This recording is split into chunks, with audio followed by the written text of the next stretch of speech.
my foundation does. We do a lot of training. We do environmental ethics training based on the Quran. And we've evolved 4 basic core values. First of this is love, loving creation. Because people have a difficulty today, especially living in cities like New York or Birmingham or London, to empathize with nature, because all concrete, as you described it. It's as if we are something detached from the natural world. But we need to somehow emphasize, children, this is true, I think, here, as it is in Birmingham, UK, and the children think milk comes from the supermarket. You know, it's a cliche, we all know that. But how do we tell children, you are part of the trees and the birds and the bees, and you are one of them. You just one. There's a verse in the Quran which says, Allah created you, Allah, everything bigger than you. In that sense, we are smaller than an ant. So it is to find our place in it. We are part of it. If we are part of it, we love it. Because we're not going to hurt ourselves, are we? Because we are part of it. That's the teaching. The other one is trust. God says in the Quran, I gave you creations as a trust. The other one is humility. You need to be humble in creation. And you just one aspect of many. And the fourth one is environmental justice. You need to be just to the rest of nature as you are to yourselves and to other people near you. They are the four major principles that we would contribute. Yeah.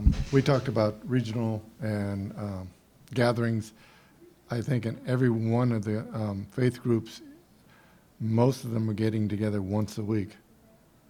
And it'd be interesting, I know in my church, you know, when you have a professor, a scientist in the church, and they say something, it seems to carry an awful lot of weight because it's part of the community. And the faith group does gather people on a regular basis. And I think that's a key place to start. I know with OFT, we're talking about a green parish, a green pastor who, you know, is working on that on a weekly parish basis. And almost all the faith groups gather often. Mark, do you want to have a final word? Did we get a final word in from it? Lisa, do you want to have a final word? Go ahead. Would it make any sense for us to commit to each other as a beginning of a movement, the Converts to Carbon Zero? And it has the unusual acronym, well, no, it's not exactly an acronym, but C20 as opposed to CO2. But Converts to Carbon Zero, that we can think of this as a beginning place for us to think about mobilizing not only ourselves but others.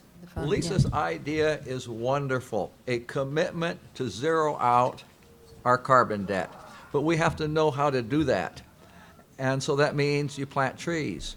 It means that you use solar power, that you enlist wind power, that you use everything that pushes alternative sources of energy.